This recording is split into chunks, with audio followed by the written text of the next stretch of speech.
Hello everyone, welcome back to JSD Vlogs. Today we're diving into a topic that hits close to home. Why the Philippines seems to be lagging behind other ASEAN countries like Malaysia, Thailand, Indonesia, and even Vietnam. What went wrong? Is it corruption, or are there deeper issues here? Let's explore 4 major reasons why some believe the Philippines has been left behind. 1. Protectionism.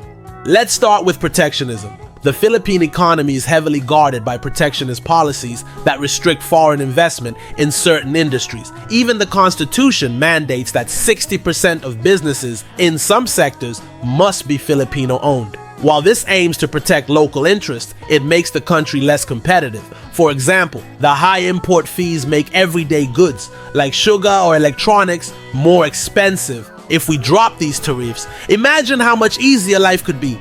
We'd have access to cheaper products, and foreign investors might actually take an interest in our market. In fact, Duterte's administration tried to open up the economy with the Public Service Act, allowing 100% foreign ownership. But due to restrictive regulations, the reform didn't yield as much as expected. It's a start, but is it enough? 2. Regulatory capture.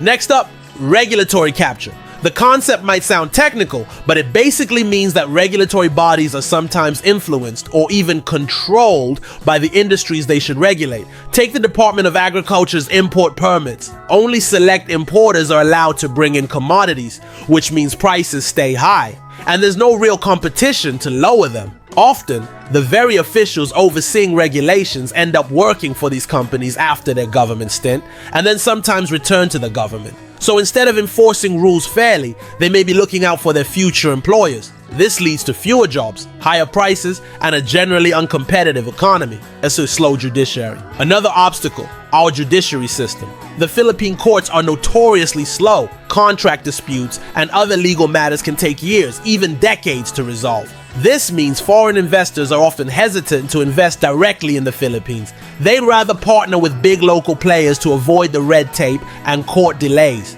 This creates fewer jobs and increases prices, hurting everyday Filipinos. Land reform. Lastly, let's talk about land reform. After the fall of the Marcos Sr. dictatorship, land reform sought to redistribute land to Filipino farmers. Unfortunately, it resulted in smaller and smaller plots of land that could only support subsistence farming. Without the economies of scale that larger farms can achieve, these small plots struggled to produce enough, driving up food prices across the country. This reform, meant to help farmers, ironically led to greater food insecurity and hardship. Now, there's an underlying mindset here that some argue has slowed our progress, what's often called the peasant mentality. Instead of fostering self-sufficiency and independence, Filipinos are sometimes encouraged to look for an external master to solve their problems, whether that's a politician, a successful relative, or even the government. This dependency mentality drives people to rely on state-directed development and government monopolies instead of pushing for a truly competitive market.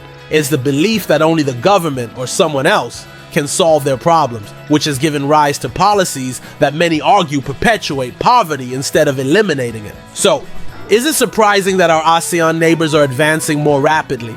They've opened their doors to foreign investment, encouraged competition, and built a culture that relies on strong institutions rather than personalities. While corruption is definitely an issue, other countries manage to progress despite corruption because they have competitive, adaptable policies. The Philippines needs reforms that allow for real competition and encourage a mentality of self-reliance. In the end, maybe the real question is, how can we as Filipinos break free from these outdated policies and beliefs? Can we build a country where people have the freedom to become masters of their own destiny? Thank you for watching. Let's continue this conversation in the comments. Do you think the Philippines can catch up with its ASEAN neighbors? And what other policies do you think hold us back? Please share your thoughts below.